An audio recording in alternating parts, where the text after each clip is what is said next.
Good afternoon बच्चों। आज हम हिंदी की पाठ्य पुस्तक अविरल में पाठ 6 हमारा तिरंगा झंडा का अध्ययन करेंगे। इससे पूर्व कक्षा में हमने पाठ का आधा अध्ययन किया था। पिछली कक्षा में पाठ में हमने जो पढ़ा था एक बार उसी को संक्षिप्त में दोहराते हुए आगे के पाठ का हम अध्ययन करेंगे। तो हमने पिछली कक्षा में क्या पढ़ा था कि हमारे झंडे में वास्तव में 4 रंग हैं। हम इसे तिरंगा कहते हैं। इसलिए इसमें प्रमुख 3 रंग हैं, केसरिया, सफ़ेद और हरा। ये तीनों रंग में हमारी एकता की कहानी लिखी है। केसरिया रंग बलिदान का प्रतीक है। यह उन वीरों की याद दिलाता है जिन्होंने देश को आज़ाद कराने में अपने जीवन का बलिदान दे दिया। तिरंगे झंडे में दूसरा रंग सफ़ेद है। यह रंग शांति और सच्चाई का प्रतीक है। यह रंग हमारे विचारों की पवित्रता को प्रकट करता है। झंडे में हरा रंग हरियाली और खुशहाली का प्रतीक है। यह हरा रंग हमारे देश की सुख समृद्धि को दर्शाता है। हमारा देश मेहनत करने वाले श्रमिकों का देश है। हमारे झंडे में चौथा रंग है गहरा नीला। इस रंग में सफेद पट्टी पर अशोक चक्र को अंकित किया गया है। अशोक चक्र में 24 आरे हैं। यह भारत की गति और प्रगति का प्रतीक है। इसमें भरा नीला रंग हमारी उन्नति की सीमा को दर्शाता है। हमारा यह तिरंगा अंतरिक्ष में भी जा चुका है। 26 जुलाई 1971 में जब अपोलो 15 अंतरिक्ष में भेजा गया तो उसमें अन्य देशों के ध्वजों के साथ भारत का तिरंगा भी शामिल था। अब भारत द्वारा अंतरिक्ष में भेजे गए चंद्रयान में भी सवार होकर झंडे ने अंतरिक्ष को छुआ। इस पाठ का हमने यहाँ तक अध्ययन किया। तो अभी बचे हुए पाठ का हम अध्ययन करते हैं। वैसे तो सरकारी इमारतों, भवनों तथा अन्य अवसरों पर सूती खादी के बने झंडों का प्रयोग ही किया जाता है, किंतु 26 जनवरी और 15 अगस्त के दिन फहराए जाने वाले राष्ट्रीय ध्वज सूती खादी के नहीं बल्कि रेशमी होते हैं। सरकारी इमारतों तथा भवनों पर केवल एक ही राष्ट्रीय ध्वज फहराया जाता है, परंतु संसद भवन एक ऐसा सरकारी भवन है जिस पर प्रतिदिन 3 राष्ट्रीय ध्वज एक साथ फहराए जाते हैं। अभी यहाँ पे बच्चों देखिए कि वैसे तो सरकारी भवनों इमारतों यानी बिल्डिंग, घर, जो सरकार के इमारत और बिल्डिंग रहती है। अन्य अवसरों यानी मौकों पर सरकारी इमारतों और भवनों पर अन्य अवसरों पर सूती खादी के बने हुए झंडों का ही प्रयोग किया जाता है, किंतु 26 जनवरी और 15 अगस्त के दिन, परंतु 15 अगस्त और 26 जनवरी के दिन फहराए जाने वाले राष्ट्रीय जो ध्वज है वो सूती खादी के नहीं बल्कि रेशमी होते थे। रेशमी यानी कोमल कपड़े के बने हुए। 26 जनवरी और 15 अगस्त के दिन फहराए जाने वाले राष्ट्रीय ध्वज सूती खादी के नहीं बल्कि रेशमी होते हैं। सरकारी इमारतों तथा भवनों पर केवल एक ही राष्ट्रीय ध्वज फहराया जाता है। सरकारी इमारतें या बिल्डिंग होती हैं, उन पर केवल एक ही राष्ट्रीय यानी एक ही झंडा फहराया जाता है, परंतु संसद भवन एक ऐसा सरकारी भवन है। सरकारी इमारतों और भवनों पर केवल एक ही राष्ट्रीय झंडा फहराया जाता है, परंतु संसद भवन एक ऐसा सरकारी भवन है जिस पर प्रतिदिन 3 राष्ट्रीय ध्वज एक साथ फहराए जाते हैं। परंतु संसद भवन एक ऐसा सरकारी भवन है जिस पर प्रतिदिन 3 राष्ट्रीय ध्वज एक साथ फहराए जाते हैं। सरकारी इमारतों और भवनों पर एक ही राष्ट्रीय ध्वज फहराया जाता है, परंतु संसद एक ऐसा सरकारी भवन है जिस पर एक साथ 3 झंडे एक साथ फहराए जाते हैं। इसका कारण है कि इस भवन में लोकसभा के अध्यक्ष, उपाध्यक्ष तथा राज्यसभा के अध्यक्ष कार्य करते हैं। एक एक राष्ट्रीय ध्वज तीनों के लिए फहराया जाता है। विश्व के हर देश में जहां भारतीय राजदूत रहते हैं वहां भी हमारे देश का तिरंगा झंडा लहराता है। यह झंडा हमारी स्वतंत्रता और सम्मान का प्रतीक है। हमें इसका आदर करना चाहिए। झंडे को फहराते और उतारते समय इस बात का विशेष ध्यान रखना चाहिए कि यह भूमि को स्पर्श ना करे। अभी हमने देखा कि संसद भवन एक ऐसा भवन है जिस पर प्रतिदिन 3 राष्ट्रीय ध्वज एक साथ फहराए जाते हैं। इसका क्या कारण है?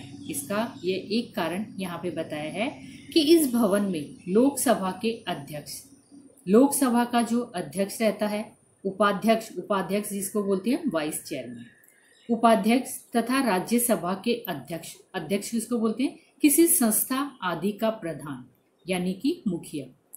कोई ट्रस्ट चलाता है, ट्रस्ट या किसी संस्था रहती है, उसका जो मुखिया रहता है उसको बोलते हैं अध्यक्ष, और उपाध्यक्ष यानी कि वाइस चेयरमैन। तो इसका एक कारण यहाँ पे बताया है कि इस भवन में यानी कि संसद भवन में लोकसभा का अध्यक्ष के लिए एक झंडा फहराया जाता है, दूसरा उपाध्यक्ष के लिए फहराया जाता है और तीसरा राज्यसभा के अध्यक्ष के लिए फहराया जाता है।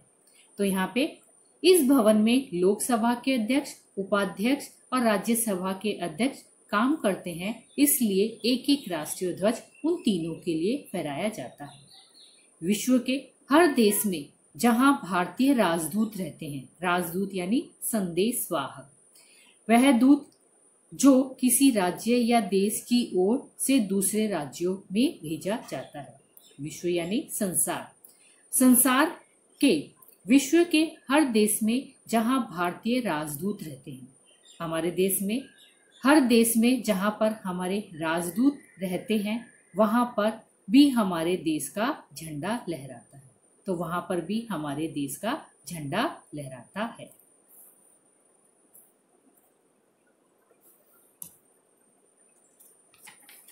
यह झंडा हमारी स्वतंत्रता और सम्मान का प्रतीक है।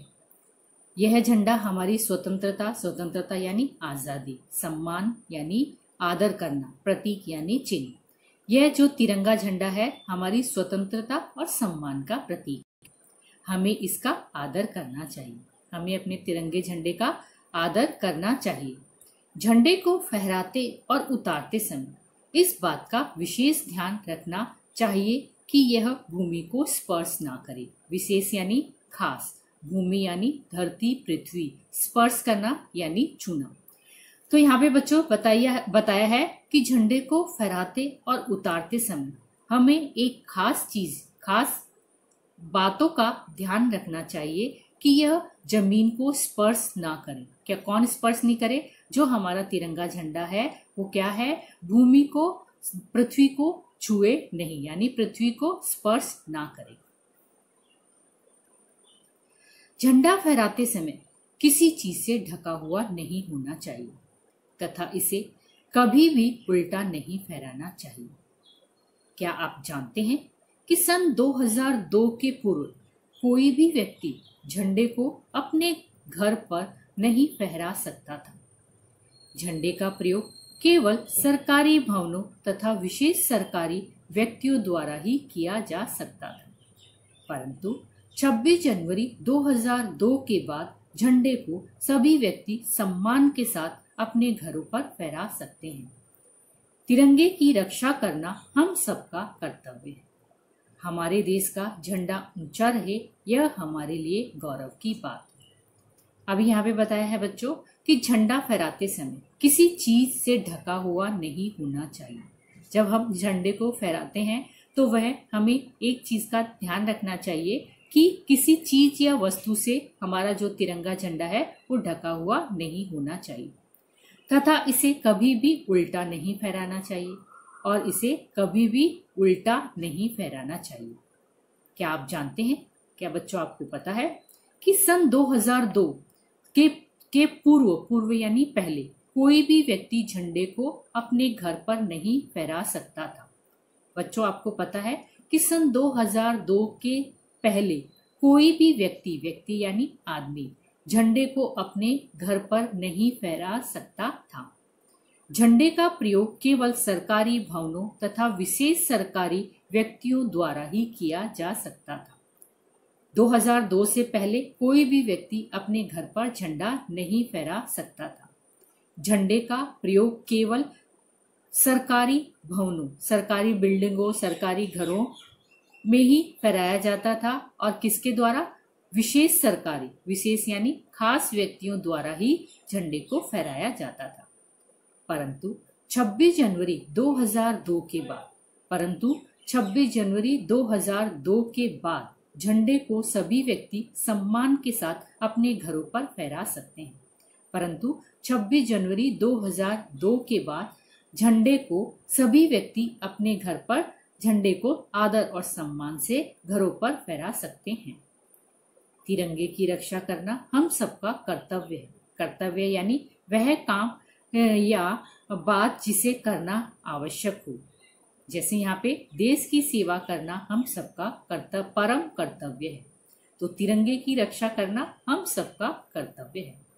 हमारे देश का झंडा ऊंचा रहे, यह हमारे लिए गौरव की बात है। हमारे देश का झंडा हमेशा ऊंचा रहे, यह हमारे लिए बड़प्पन की बात है। तो चलिए बच्चों, यहाँ पर हम तिरंगे झंडे के बारे में और कुछ थोड़ी जानकारी जानते हैं। किसी भी देश की धरोहर में से सबसे खास होता है उस देश का राष्ट्रगान और राष्ट्रीय गीत। इनके जरिए ही हर देश की अपनी एक अलग ही पहचान होती है। राष्ट्रगान और राष्ट्रीय गीत में बहुत अंतर होता है, लेकिन ये दोनों ही गीत देशभक्ति की भावना को बढ़ा देते हैं। तो चलिए बच्चों, आज हम यहाँ थोड़ी सी जानकारी प्राप्त करते हैं कि राष्ट्रगान और राष्ट्रीय गीत में क्या अंतर है। राष्ट्रगान जन गण मन अधिनायक जय हो, ये हमारा राष्ट्रीय गान है। राष्ट्रगान के लेखक रविंद्रनाथ टैगोर है। राष्ट्रगान को गाने में पूरे 52 सेकंड लगते हैं। राष्ट्रगान बजते समय सबसे ज़्यादा सावधानी बरतनी पड़ती है।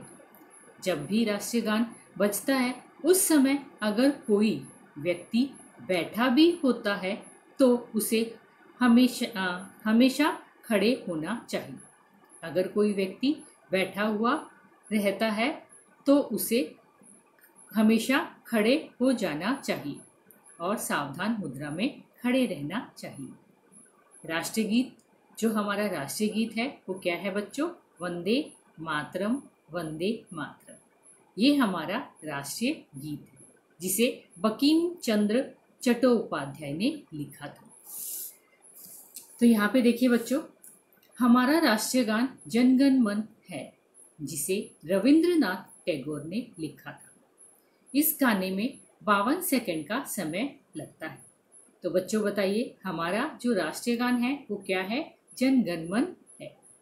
इसे किसने लिखा है? इसे रविंद्रनाथ टैगोर ने लिखा था। इस गाने में कितना सेकंड का समय लगता है? इसे गाने में 52 सेकंड का समय लगता है। हमारा राष्ट्रीय गीत वंदे मातरम है। हमारा राष्ट्रीय गीत क्या है बच्चों? वंदे मातरम। इसे बंकिम चंद्र चट्टोपाध्याय ने लिखा है। हमारा राष्ट्रीय चिन्ह अशोक चक्र है। हमारा जो राष्ट्रीय चिन्ह है वो क्या है? अशोक चक्र है। हमारा राष्ट्रीय ध्वज विश्व के सबसे ऊंचे शिखर माउंट एवरेस्ट पर 29 मई 1953 को फहराया गया था। हमारा जो राष्ट्रीय ध्वज विश्व की सबसे ऊंची शिखर पर कब फहराया गया था? 29 मई 1953 को फहराया गया। तो हमारा जो राष्ट्रीय गीत क्या है बच्चों? जनगण मन। और हमारा जो राष्ट्रीय गान क्या है बच्चों? जनगण मन। और जो राष्ट्रीय गीत है वो क्या है? हमारा वंदे मातरम। चलिए बच्चों, अभी हमने जो पाठ पढ़ा उसी पर आधारित कुछ जीवन मूल्य जान लेते हैं। हमारे देश का तिरंगा झंडा हमेशा देश की स्वतंत्रता और सम्मान का प्रतीक है। हमारे देश का तिरंगा झंडा हमारे देश की स्वतंत्रता और सम्मान का प्रतीक है। हम सबको इसका आदर करना चाहिए और इसकी गरिमा को बनाए रखना हमारा कर्तव्य है। तिरंगे की रक्षा करना हम सबका कर्तव्य है। हमारे देश का झंडा ऊंचा रहे, यह हमारे लिए गौरव की बात। धन्यवाद।